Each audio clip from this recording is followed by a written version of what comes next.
Every who down in Who Newville liked the holidays a ton. But where to get great prices on gifts, they had no idea. None. They searched and they searched for great gifts under $25. Gifts for spouses and friends and even their toddlers. When suddenly one who shouted, Walmart has what you want, knowing they have Lego, Tree Hut, and no prices to flaunt. So they enjoy the holiday season as who's often do. Cheering and shouting, Walmart has incredible gifts. Who knew? Find gifts they'll love under $25 at Walmart. Running a business comes with a lot of what-ifs. But luckily, there's a simple answer to them. Shopify.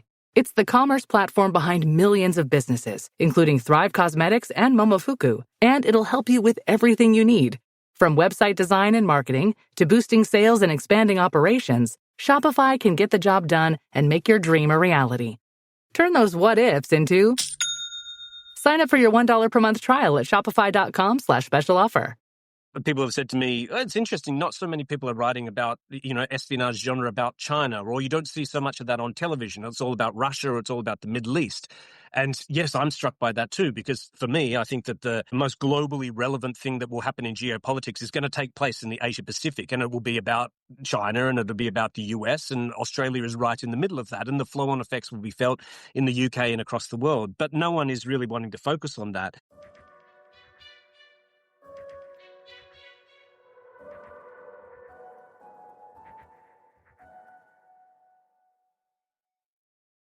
Hello and welcome to the Spy Masters podcast. I'm your host, Antonia Senior. So Spy Masters has been going for nearly 2 years and it's been a total blast. We've interviewed some incredible writers, from former CIA boss David Petraeus to top thriller writers like David McCloskey and Paul Vidic. I just wanted to say thank you so much to everyone who listens in, and to ask you to make sure that you review, you like, you comment, you subscribe. Engaging with us in all those ways just makes such a difference and helps us to keep doing what we do. Like interviewing the brilliant Sam Guthrie, our today's guest. He's written about the intersection of politics, business and espionage in a crime and spy thriller set between Australia and Hong Kong. One of the reasons why his debut book, The Peak, is so fantastic, and I wanted to get him onto the show because of this, is because his professional life as a diplomat, an Asia-Pacific corporate affairs advisor, a political lobbyist and a senior government official means that The Peak feels incredibly authentic and well-informed about the rising threat of Chinese espionage. And it's a cracking thriller. This conversation with Sam Guthrie is one of my favourites of the year, but there have been many, many highlights. So do check them out, show us some love online, and keep listening to the Spy Masters podcast. Sam, thank you so much for coming on the Spy Masters podcast. Thank you so much for having me. I'm a big fan of the podcast and delighted that you could slot me in. I'm happy to talk. Yeah, well, we're absolutely delighted to have you. Now, The Peak, a debut book, which I couldn't believe that it was a debut. I thought it was so accomplished. And there's lots to talk about, but why don't we just start for our listeners who haven't been lucky enough to read it yet? If you could give me a brief overview about what The Peak is all about. Sure. No, very happy to. So I guess The Peak it's an international thriller.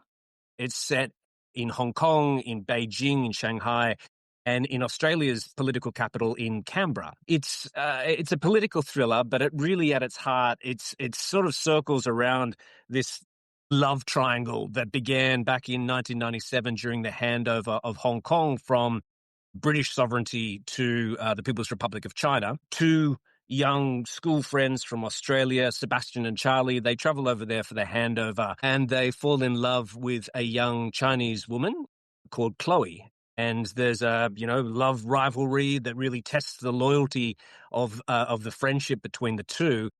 And it results in a betrayal that haunts all three of them for the rest of their lives.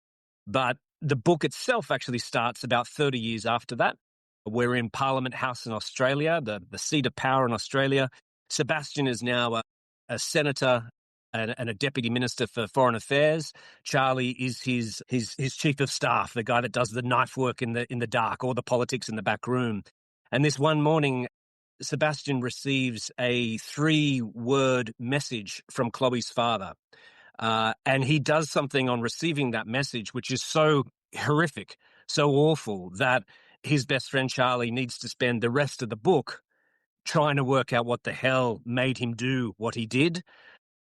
how it relates back to what occurred in 1997 in Hong Kong, and why potentially it means the end of the world as they know it. There is an absolutely explosive opening. Sam, I have to say, there are so many twists in this book that I'm absolutely loath to give any of them away because it'll ruin the reading experience for everybody, but it does make it quite hard to interview you about the book.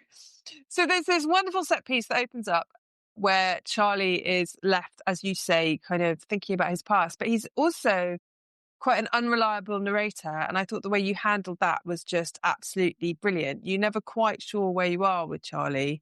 And I'm not sure Charlie's always quite sure where he is with himself either.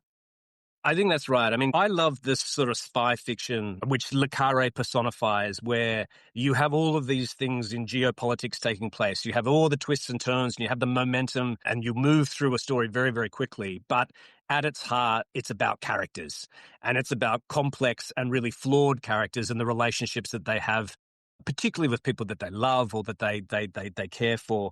And so creating Charlie was a great joy to me because, well, first he was, someone who does these political dark arts and a really sort of, in many ways, quite a savage character. But we're seeing more of him in terms of his long friendship with Sebastian that goes right back to the privileged public school. We call them private schools here in Australia, where he was vulnerable and he was beaten up in the schoolyard and Sebastian protected him. And so looking at that relationship that then goes all the way through into adulthood, we meet Charlie and he is Sebastian's protector. Even after this horrible thing occurs in Parliament House, Charlie is still trying to find out why, because he's protecting his best friend's reputation. And so we think, well, this must be because of what took place in childhood and that Sebastian protected him. But then as we slowly unfold over the second act, we realize, well, maybe there's other reasons why Charlie needs to protect Sebastian, why he feels that he should play that role. And maybe it's because he himself has done something for which he feels rather guilty. And that too relates back to what happened in 1997 and beyond. So Charlie is also quite self-lacerating. He's a fantastically complex character because, as you say, he's a kind of political attack dog, a kind of, I guess, in this country, an Alistair Campbell-ish figure. And yet he's quite sort of self-lacerating and kind of angry with himself. And, the young Charlie certainly is a sort of hugely sympathetic character. As an older person, sometimes our sympathies are kind of torn. I thought he was very, very interesting, very complex character. Quite unusually complex for what can be considered genre fiction, but I think it was fascinating the way you just played with that. Well, thank you. I love that feedback. I quite often I get people saying, we love this book, but your characters are really unlikable. And first of all, they're based on me and my friends. And so it's hard to take that they're unlikable, right? But it's also, I think that's the way people are. And the best genre, particularly spy thrillers to me, are not only a study of politics and intrigue, but they're a study of the human spirit and what the human spirit does when it's under pressure, and that idea of the human being compromised based on the situation and various external pressures. But I mean, Charlie, I wanted him to be, yes, the guy doing the dark arts of politics, the Alistair Campbell type. But you're right, he was meant to be sympathetic, and I try and bring out some of that by, he loves music. He loves the music of the 1990s, consistently listening to the Smashing Pumpkins, and Dinosaur Jr. is the point of connection that he has with Chloe in 1997. And if anyone doesn't know 90s music, they'll think I'm going mad, but they are two bands from the 90s for those uneducated amongst us. And so, bringing that music to the fore really gave him that three dimensions, on top of the chain smoking and the terrible eating habits and him, worrying about his body shape and all the rest of it. I think what I liked most about Charlie was that he is meant to be the guy that can communicate. That's his job. He's a political communicator. And yet, when it comes to the most important moment, when he needed to communicate to someone, to Chloe, he failed completely, which is why everything else takes place across the course of this book. So rather than being able to tell Chloe how he felt, he tried to give her secret messages in the form of this mixtape, which has a whole bunch of different 90s music on, which the titles of or the lyrics from are trying to tell her that he loves her, that he has all these sort of feelings for her. But he couldn't say it out loud. And that's ultimately why all the bad things that occur. And so I love that idea of someone who was meant to be a communicator, failing to communicate, and then this cassette tape that he used to try and pass that secret message later then obviously becomes also a medium for other secret messages that are passed throughout the course of the book. Now, Sam, when I was doing my due diligence on the book today, I discovered that there was on Spotify a playlist of Chloe's mixtape, which is both, important to the book for reasons you refer to, and there are other reasons why this mixtape becomes important. And I was listening to it earlier while walking my dog and absolutely delighted because I'm also a child of the 90s. So thank you for that. And anybody who's got Spotify and should go listen to that playlist immediately, even if they don't read the book. That's all I can say. Yeah, it's lovely. There's people. I put it on Spotify, and then I discovered that someone on YouTube has also tried to recreate it as well. So yeah, it's hit its mark. That's good. I'm glad people are enjoying that music. Yeah, no, absolutely. Let's bring back all good music and get rid of Taylor Swift. Yeah. I say.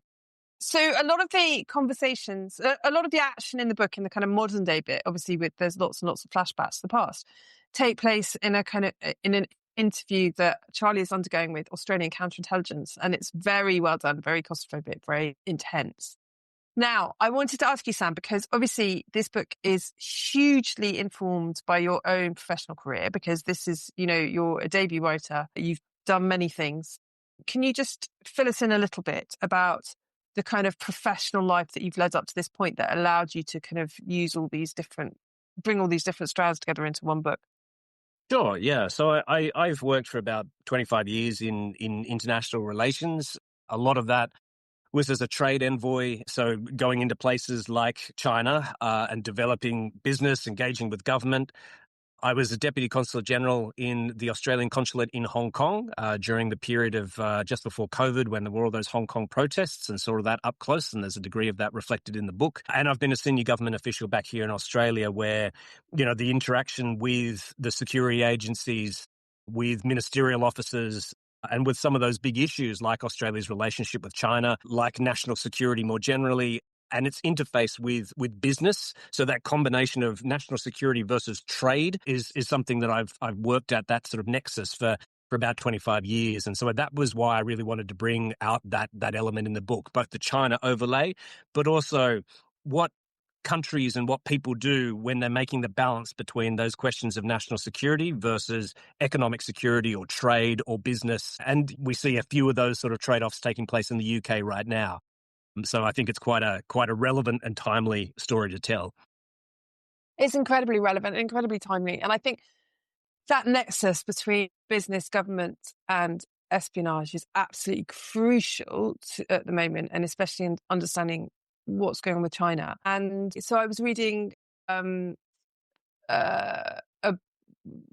book about projecting what the next years of our relationship with China would be in terms of espionage. And that made very strongly the case that for the Chinese, industrial espionage and government espionage are much more blurred than they have ever been in any kind of traditional sense of how we envisage spies working. Do you think that's the case? Very much so. I mean, China's national security law essentially makes it beholden on all of its companies to work for the benefits of the state as much as to pursue their own commercial outcomes. And that goes down to areas of industrial competitiveness on one side of the extreme, to the other side of the extreme of being, in some cases, proven to be involved in those sort of stealing of IP or other espionage-related activities. So I think it's very much the case. You talked about, in the book, I have figures from what we call ASIO in Australia, which is our MI5 equivalent here. Now, traditionally, you don't really hear that much publicly from ASIO, but over the last sort of 3 to 4 years, we've seen Mike Burgess, who is the director of ASIO, out quite regularly talking about these sort of threats and explaining that the threat environment that we're facing is only increasing. He said in the course of 1 year, there's been something like $12.5 billion worth of intelligence or commercial IP stolen from Australia, and that the environment that we're working here in now eclipses the sort of espionage threats that we saw during the middle of the Cold War. So we're in this point where there's the sort of the struggle for strategic competition across all countries is increasing. Where I was more interested in the book, yes, it's absolutely the case that industrial espionage is enormous and that the Chinese are at the forefront of much of that. But I was also interested in the point where the person, the Westerner, or in my case, the Australian, is making the decision as to whether or not to assist that espionage for their own benefit or not. That point of someone being compromised. And there's a whole variety of ways that people can be compromised. You're compromised for money. You're compromised because of blackmail. People have dirt on you. You're compromised because of sex. You're compromised because of love or want the desire for influence. But where I see that our national security agency is going now is really understanding the need that we need to educate our populations on what this risk looks like. Because, when I first went to China, as I had diplomatic training, I was told what to watch out for. We were told that if someone comes and knocks on your door and wants to fix the air conditioning in your house and you haven't organized that, then obviously something's a bit dodgy going on there. They're going to put something in the roof to listen to you. Or if you're sitting with your family and suddenly the television comes on, then possibly your television is bugged and someone wants to listen to you. If someone approaches your spouse on the side of the football field watching your child play and knows a lot about my job in the consulate, then there's something to watch out for here. So you're trained in all of that. People in business don't have the same sort of training. And so my job was to take these big business delegations over to places, including in China, and they would have a great time. They would be out there doing lots of business, and what happens on tour often stays on tour. And we're all having a great time. We're going out at night and we're doing all of this great new business, but these people aren't trained to know when the risks come.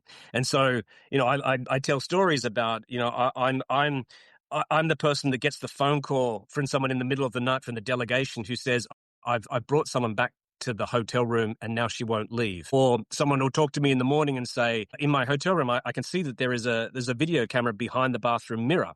It's flashing. Or, it's the wet behind the ears politician who thinks, isn't this great that these property developers want to contribute to my campaign? But then they're asking them to go on national television and have lines about the South China Sea, which are in contrast to the government's actual political line. So all these points of compromise, particularly compromise, not so much on spies, not so much on diplomats, but on just normal people engaging in this new world. That's what really interests me. And to watch, what's people's price? Everyone has a price. Love, sex, money, influence. What's the price? And then what happens next? There's a point in the book where one of my characters, it's that first point of compromise, and he's sitting in the consulate with a USB in his hand, and he's about to put the USB into the machine, and that is the first act of him committing his own espionage against his government. And I just love that moment, because after that USB goes into the machine, there's no going back. There's only going further down the road of compromise, and one thing compounds on top of the other, on top of the other.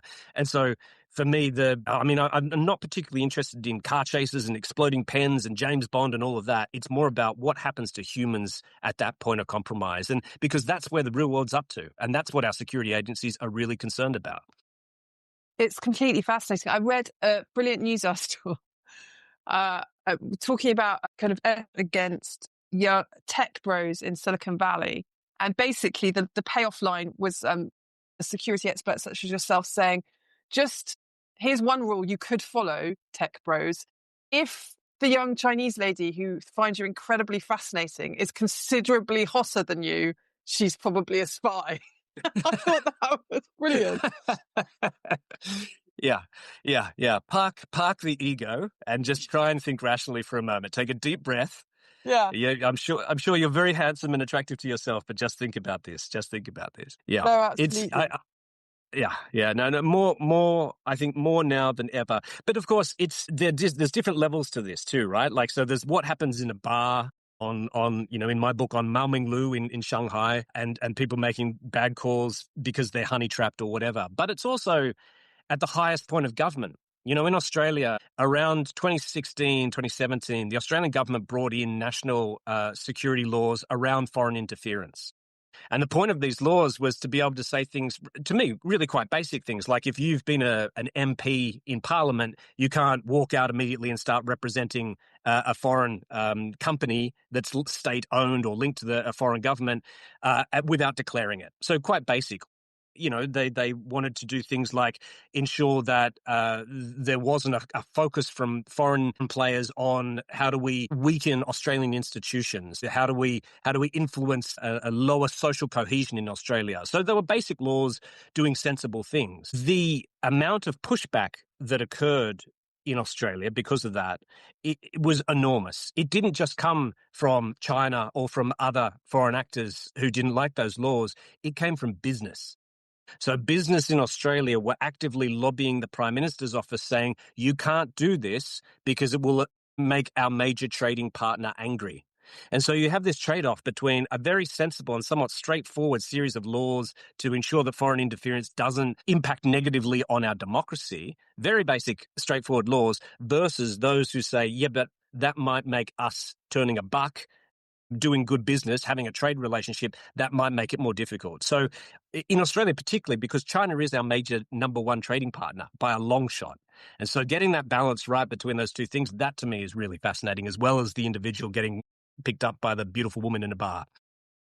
It is so interesting, isn't it? Obviously we've got this at the moment with the in this country with the Chinese embassy kind of furore.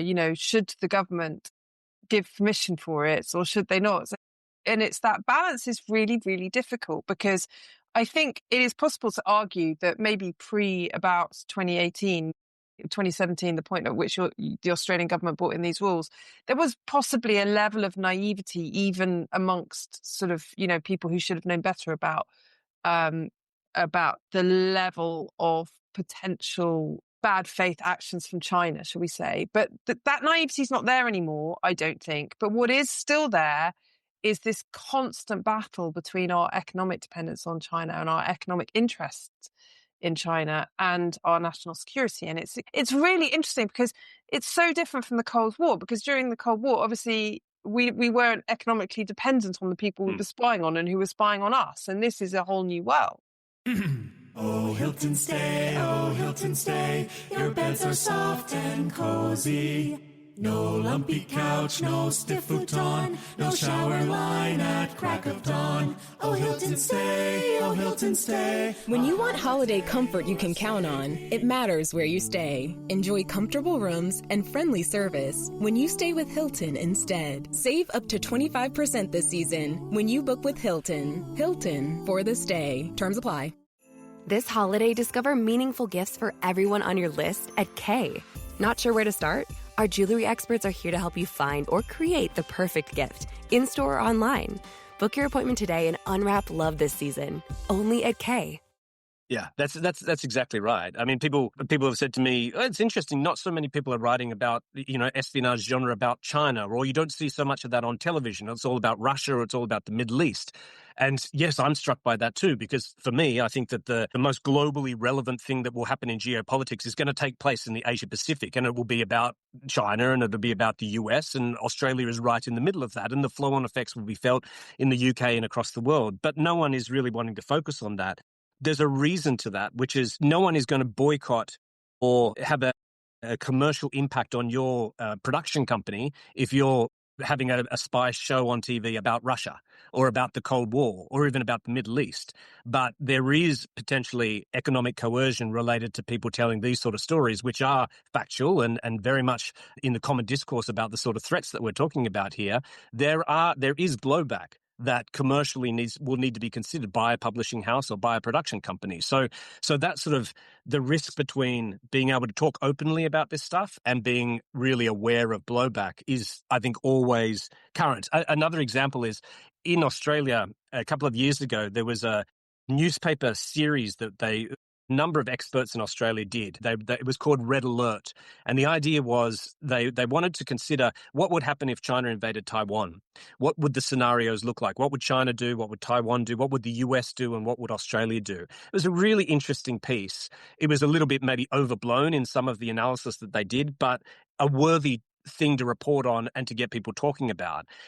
The amount of blowback that occurred because of that article, people in Australia came and said, you shouldn't be writing that. There were ex-politicians, senior politicians, former prime ministers saying this is overblown and we shouldn't be writing that. Business people said, you shouldn't be talking about this in the public sphere. And my view is the opposite. It's that we need to be educated on the risks that are out there. If we want to have a strong and stable democracy, then you're asking people to vote at the ballot box on these big issues, from whether or not we invest money in our defense forces, in submarines, whether or not we need laws to fight against foreign interference, then people need to be educated on what they're voting for. And so I think all of this is positive. And you can aim to have a good trading relationship and have relationships with China, but we need to be educated about what that looks like and what are the risks as well as the opportunities, and not go into this blindly. And so my thing in writing the book was to try and do that not in a boring sort of newspaper way or a big dissertation on geopolitics, but something that was, is a thriller, is fast-paced, takes place over 24 hours, lots of momentum, really easy to digest, but is still grappling with these big issues. Sam, do you think we're spying on them anyway as well? I mean, I know they think we are. Are we? Are we incompetent? Look, I think all nations collect intelligence on everyone else. And Mike Burgess from Australia's ASIO, the equivalent to MI5 here, will be quite open about that. But to the scale of industrial espionage that we have seen occurring, then absolutely not. Then that is something that is just the polar opposite to the way that particularly a democracy will go about its engagement with the rest of the world. We invest in a international system which has laws, it has norms, it has proper ways to do trade, and that tries to lift all boats in an exchange of commercial and of IP and all of those other things. And what we're seeing now is an attempt to sort of weaken those international norms, pull down much of that trading system, and in its place, it's either a mercantilist beggar thy neighbor approach, or it is this other extreme of trying to steal your way through to economic growth and technological development. And that is the state of things when strategic competition is so relentlessly hungry for this sort of advantage. Insider information becomes so much more valuable. And it seems particularly urgent now, I would have thought, given that we're kind of on the cusp of all these technological revolutions across quantum computing and AI and, energy sources. These seem to be the prizes of the future, and yet we're living in a world where IP is vulnerable to state actors who want those technologies before us. Should we be nervous? Yeah, I think we should absolutely be nervous. I think there's multiple levels to this. There is the technology itself, but then there is also the way that we regulate that technology and the way that we sort of interact with that technology. Standards, for example, on things like AI are really important. And if you look into what's been going on at the United Nations, when, countries like the US want to sort of divest the amount of investment that they put into their presence at the United Nations, countries like China, countries like Russia are there in force because they want to set the rules and create norms that are more beneficial to them in the future international system. And so they are involved in all of the different processes, all of the different sort of committees that go into the regulation of these things, because they want a system that is more set up to their benefit. And I think that it's, again, different to the Cold War in that where you had a West which was somewhat aligned, and then you had the Soviet side. I think now one of our problems is that if we are Australia and the UK and some in Europe, I think, are focused on upholding an international system with these sort of norms, one in which industrial espionage is not the rule of the day, beggar thy neighbor isn't the rule of the day, and IP is shared. We're trying to lift all boats by sharing research and development, as we always have. Now the US is maybe not as bought in to that approach as they once were. So what happens in the middle of those democratic countries that want to have a more globalized, a more integrated approach to these things, they are in a much more weaker state. And so, throw on the top of that a era-defining technology like AI, like quantum computing, then really you've got a you've got a recipe for not only chaos but excellent espionage writing. Yeah, absolutely. Well, I mean, in the UK, certainly, we're having a bit of a renaissance in espionage writing, partly because of Putin, I think. Bad people create good fiction. But I was thinking about it after what you said before about people writing about China, and that it's just not happening. And I hadn't thought it wasn't happening for such cynical reasons that you laid out, but actually that's exactly why it isn't happening, isn't it? You're not going to get a film deal with big distribution where the key actors are kind of, Chinese espionage villains, probably. It's interesting. I was very worried about this. We've had some great conversations with US production companies about potentially turning the peak into a film or a TV show. And that Amazing. continues. Yeah, I mean, it'd be great when it happens. But the Australian side, I think, is still very much of that view. You know, I've had Australian production companies saying, we love the book, we want to turn it into a film. The only thing is, could you maybe change it from being set in China? Could it be another country that, like, we call it Sina or Bina or Fina, and it's like China, but it's not China. And that is the sort of self-censorship and self-awareness of that there could be a problem down the track. So it's out there, and yeah, I mean, it is a little bit. I mean, you know, it could be cynical or it could be just realistic. But I guess the other point to make, though, is, like, we've been beating up on China a little bit in the conversation. I also tried in this book to go out of my way to not make it that China is the baddie and the Australians or the Americans are the goodies. That's not what this is about, because I think that there's much more nuance even today in China's position in the world. Like, if you think about it, the rise of China dragging 1 billion people out of poverty, we have never seen a country that was brutally colonized, that its people were brutally killed and murdered and bitterly ground down for what they will talk about as a century of humiliation. We've never seen a country like that clamber back up to become a superpower and possibly one of the strongest, most wealthiest countries in the world. We've never seen that take place. And so in the book, I talk about, you know, the work that's been done to develop the provinces in China, or to talk about the work that China is doing in Africa that is also, you know, goes a long way to helping develop a lot of African communities, whilst also there's negatives to that as well. But I wanted it to be articulating a view from Beijing as much as it was articulating a view from Washington. There are many legitimate grievances that Beijing has about its treatment over the last 100 years that now they're not willing to put up with anymore. And, you know, there is a lens through which that is understandable. It doesn't necessarily mean it's a good thing for Australia, for the UK, or for the US. But again, part of understanding the nature of that relationship, the risks involved in that relationship, is understanding the grievances that the country might have towards much of the rest of the Western world. Yeah, absolutely. And I love the way that you kind of play with that a little bit in the book. So there's bits, for example, where young Charlie is a kind of kind of Marxist, and young Sebastian's full of himself, and they start lecturing Chloe, who's Chinese living in Hong Kong, and what she ought to think about the Chinese government and about Tiananmen Square. And she just basically tells them to fuck right off, which I really enjoyed. And there's another sleight of hand like that where where she's talking about work she wants to do for her father's company in Africa. And, you know, when you first hear about this potential kind of her going to Africa and working for her father's company, you're like, oh, I know, you know, it's more Chinese exploitation of Africa. And then when Chloe talks about it, it's not like that at all. It's like about, you know, seeing in this part of Africa what China was like a while ago and thinking, we can help, we can make this better, we can do things here. And I thought I really enjoyed how you played with my expectations of things in that sense. And it seems to me that, I mean, you obviously know and have, you know, extensive links with China. You've worked in and around it for decades, right? So presumably there's affection there too. Enormous affection. And, you know, it's writing a book like this.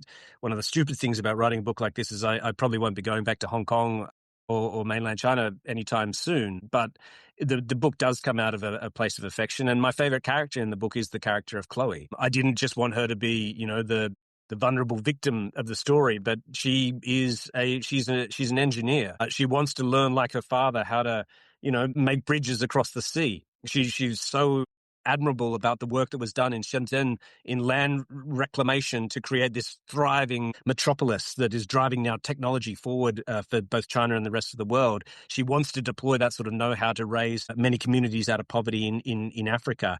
And yet she also feels that there is something in the political mindset, in the social mindset, that for her is really constraining, and that she wants a freedom that is not available to her in that system of thought.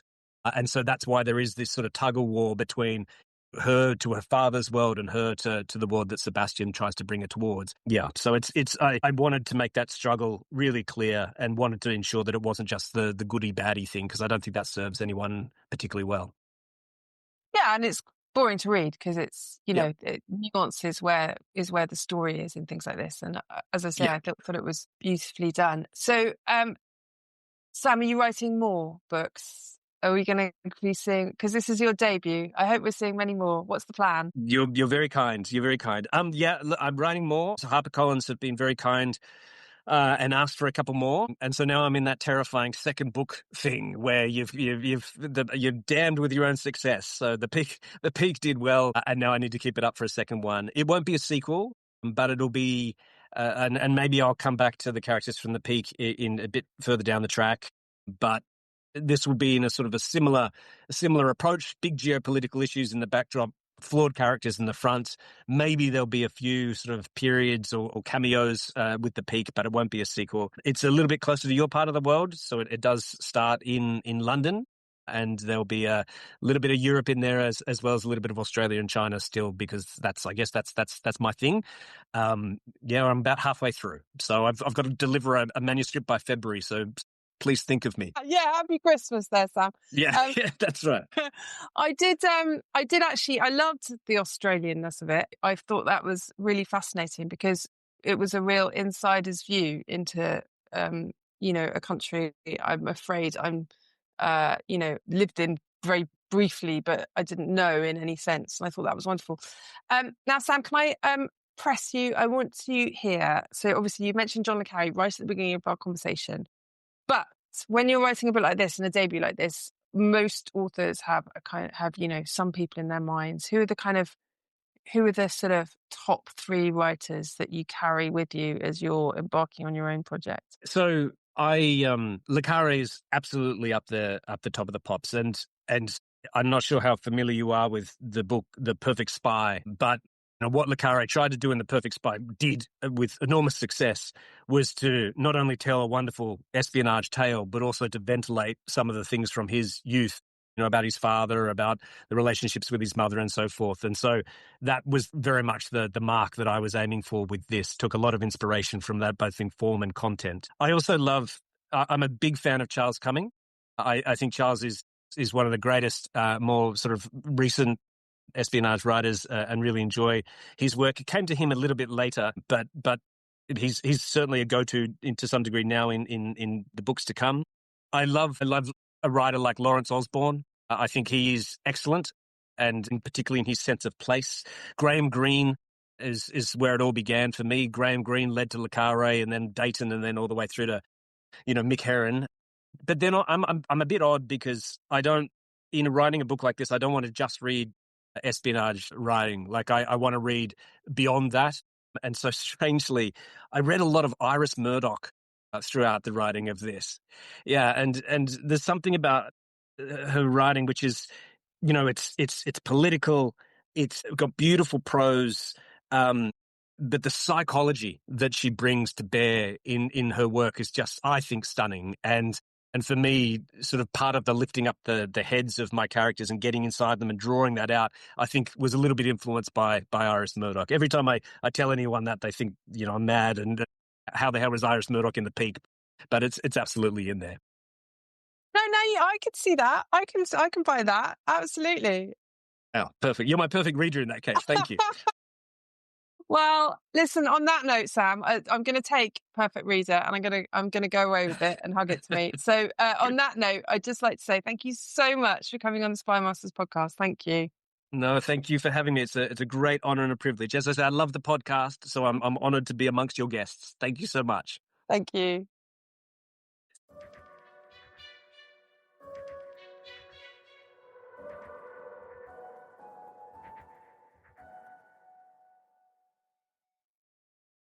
Hey, Ryan Reynolds here, wishing you a very happy half-off holiday, because right now Mint Mobile is offering you the gift of 50% off unlimited. To be clear, that's half price, not half the service. And Mint is still premium unlimited wireless for a great price. So that means a half day, yeah?